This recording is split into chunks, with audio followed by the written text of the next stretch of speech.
아는 기자 하자 대통령실 출입하는 조영민 기자 나왔습니다. 조 기자. 네, 개각은 개각인데 장관은 딱 한 명 바꿨습니다. 맞습니다. 우리가 흔히 개각이라고 하면 이 대규모 장관 교체를 생각하기 마련인데 이번에는 통일부 장관 딱 한 명 바뀌었습니다.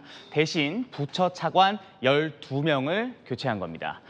문재인 정부 취임 1년여 만에 장관 5명과 차관 4명을 교체했었습니다. 박근혜 정부 역시 취임 1년여 만에 장관 7명을 바꾸는 첫 개각을 단행했었습니다. 시기적으로는 비슷해도 이 첫 개각 때 장관 인사를 이렇게 적게 하고 대신 차관 인사만 많이 한 사례는 찾기 힘듭니다. 그러니까요. 왜 차관만 이렇게 바꾸는 거예요? 취재를 좀 해보니까요. 물론 이 모든 장관의 업무 능력이 탁월하기 때문에 안 바꿨다 이런 사유는 아닙니다. 차관 인사 이유를 2가지 정도 키워드로 좀 정리를 해볼 수 있을 것 같은데 먼저 첫 번째 키워드는 청문회입니다. 장관은 지명 이후 국회 청문회를 거쳐야 합니다. 동시다발적으로 장관 청문회가 진행되면 모든 이슈를 삼켜버릴 수밖에 없습니다. 굳이 청문회 전국을 만들어서 일할 시간도 허비하고 야당이 지지부진한 상황에서 오히려 공격에 빌미를 줄 필요가 없다는 판단이 깔린 겁니다. 두 번째 키워드도 있습니다. 두 번째 키워드는 개각의 목적이 바로 여기에 있다는 건데 공무원 세판짜기입니다. 대통령은 정권은 교체됐지만 여전히 각 부처가 국정 기조에 맞춰 움직이지 않고 복지부동하고 있다는 불만이 큽니다.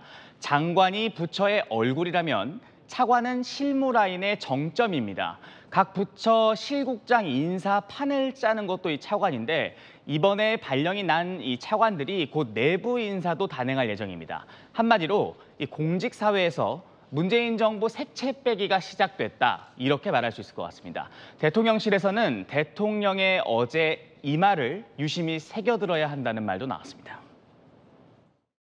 돈과 출세 때문에 이들과 한편이 되어 반국가적 작태를 일삼는 사람들도 너무나 많습니다. 자, 이 대통령이 차관으로 가는 대통령실 비서관들을 따로 불러서 얘기를 했다는데 네. 무려 5시간을 이야기했다면서요? 네, 일단 어제 저녁 5명의 비서관들을 불러 한 2시간 반 정도가량의 만찬을 했고요. 오늘 인사 발표 직후 다시 불러서 한 2시간 15분 정도 대화를 나눴다고 합니다. 인사는 그 자체가 이 메시지다 이런 말도 좀 있지 않습니까? 대통령실 핵심 비서관을 보내는 것 자체가 국정 철학, 그러니까 내 생각을 잘 아는 사람이 부처로 가 이 속도감 있게 일하라는 메시지라는 겁니다. 그래서 구체적으로 무슨 주문을 한 거예요? 거의 5시간 동안? 이 부분이 사실 핵심이겠죠. 일단 부패한 이권 카르텔은 늘 겉은 그럴듯하게 포장돼 있다. 이를 외면하거나 손잡는 공직자는 가차없이 엄단하라. 국익을 위해 일하는 공직자는 높이 평가하고 발탁하라. 이런 이야기들이 있었다고 합니다. 별도로 좀 더 알아본 바로는 이런 이야기들도 좀 있었다고 하는데요. 국가 정책의 유일한 판단 기준이 국민이라는 것을 잊지 말고 이념에 뒤섞여 정책이 흘러가게 놔두지 마라.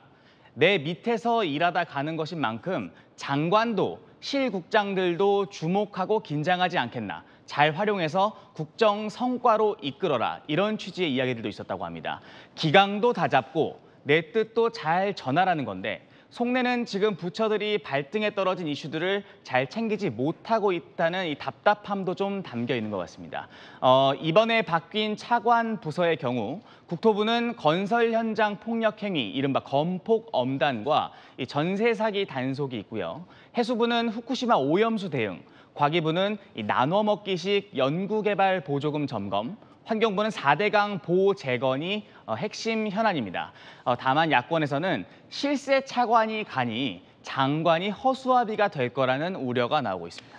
자, 가장 눈에 띄는 건 이 통일부 라인이에요. 네. 싹 다 바뀌었습니다. 맞습니다.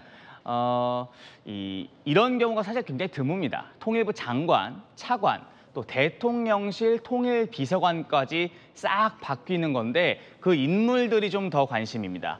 통일부 장관에는 대북 강경론자인 학계 인사를, 또 차관에는 사상 처음으로 외교부 출신 관료가 임명됐고 통일비서관에는 북한 인권을 연구한 기자 출신 학자가 내정됐습니다. 통일부 출신이 한 명도 없죠. 통일부가 마치 북한 보조기구처럼 돼서는 안 되는 것 아니냐 이런 말이 대통령실에서 나오기도 했습니다. 한마디로 마치 북한이 갑, 우리가 을인 것처럼 대화와 타협만을 강조하는 부처 분위기를 바꾸겠다는 의지가 담겼다는 겁니다. 자, 마지막으로 시청자분께서 질문을 주셨는데요. 네. 방송통신위원장 인사 이번에 할 것 같더니 왜 미뤄진 겁니까? 한마디로 말씀드리면 굳이 서두를 필요가 없다는 판단 때문입니다. KBS 수신료 분리 징수를 위한 시행령 개정 절차가 현재 진행 중이죠. 다음 달 중순쯤이면 이제 국무회의에서 시행령 개정안이 통과될 걸로 예상되고 있습니다.